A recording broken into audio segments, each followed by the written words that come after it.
Muy bien.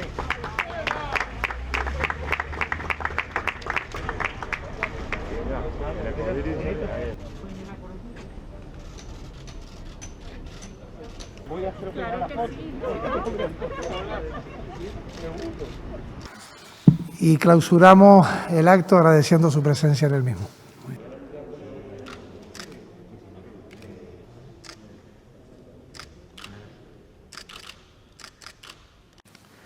Dentro de 6 días, Manolo Millares hubiese cumplido 96 años y hoy regresa aquí a casa como un hijo pródigo en este sentido homenaje que realiza la Fundación de la Caja de Canarias, al que me sumo junto a su presidente.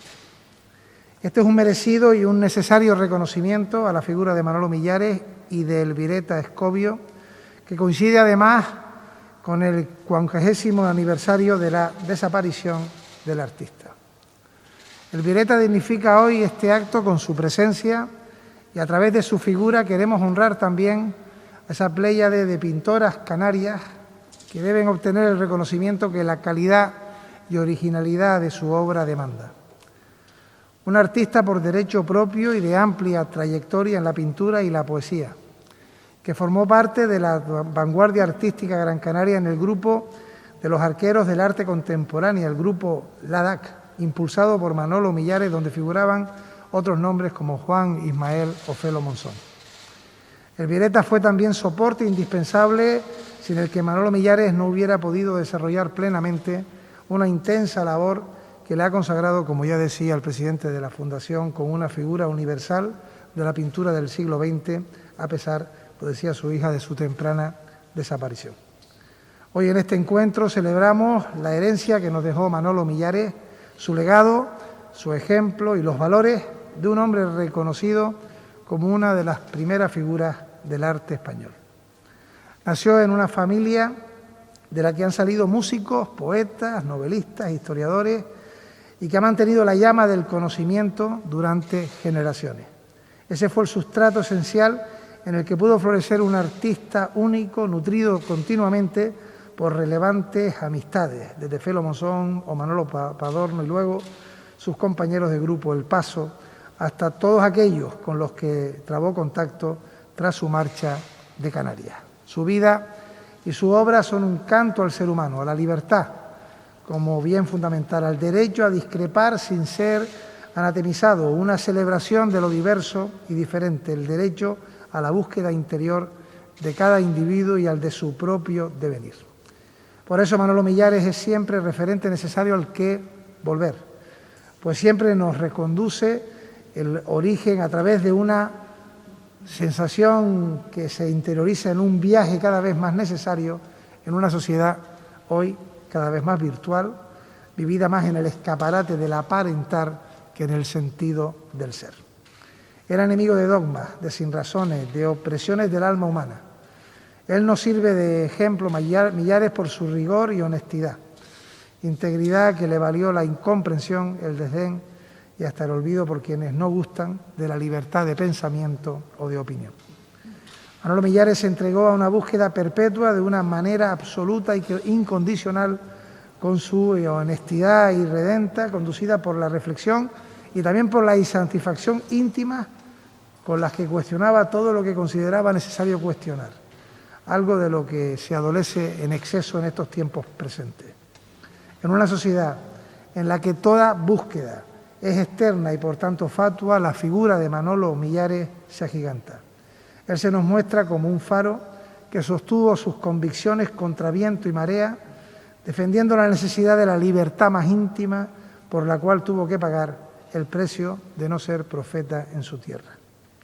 Millares experimentó un viaje vital, un periplo plástico y un devenir existencial que compartió junto a Elvireta Escobio, con quien formó, lo decía su hija, un tándem histórico de las artes plásticas canarias. A Elvireta le agradecemos enormemente su arte, su constancia por mantener viva la llama del legado de Manolo Millares y su presencia indispensable hoy aquí, en la que es un acto de debida justicia.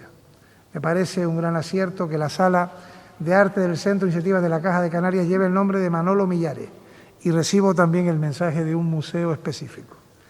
Y también de Elvireta Escobio, unidos con esta sala para siempre. Ya para que quede patente el homenaje, hemos descubierto una placa que conmemora la vida y la obra de estos dos insignes embajadores de la cultura canaria.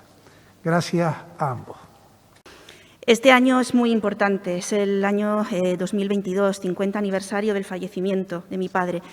Pero es igual de importante el periodo que va a barrer hasta el 2026, que es el centenario de su nacimiento. Durante este periodo se van a realizar exposiciones, publicaciones, coloquios en torno a la figura de mi padre. Y nos hace especial ilusión que este arranque precisamente de todas estas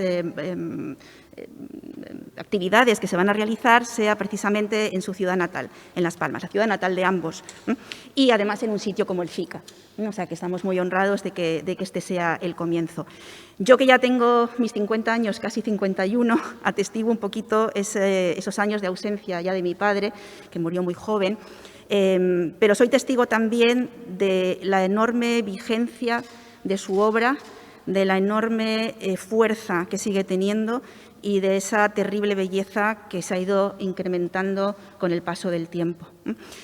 Y me hace también especial ilusión que sea además un homenaje conjunto, es decir, que se reconozca también la labor de mi madre, por un lado como una de esas mujeres pioneras en la isla que tuvieron que romper con esos roles establecidos entonces y dedicarse a la pintura, aunque fue brevemente, y también la valentía en un momento dado de decidir dejarlo todo para buscar otros modos de expresión, como la poesía, ¿no?, la escritura, en el momento en que fue consciente del enorme potencial que estaba teniendo ya la pintura de mi padre. Y se mantiene a su lado, que no en la sombra, no me gusta nada esa expresión de que alguien se queda a la sombra de otro, ¿no? Estuvo a su lado, apoyando, ayudándole, dándole esa fuerza que a mi padre a veces le faltaba en las cuestiones del día a día, pero que luego volcaba con creces en toda su obra.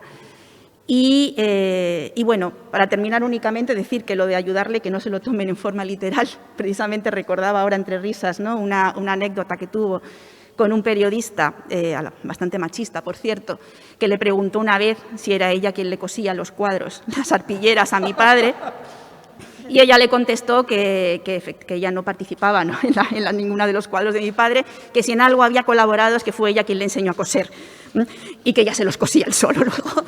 Por lo tanto, formaron siempre un buen tándem y me alegro, por tanto, que se haya hecho un homenaje conjunto.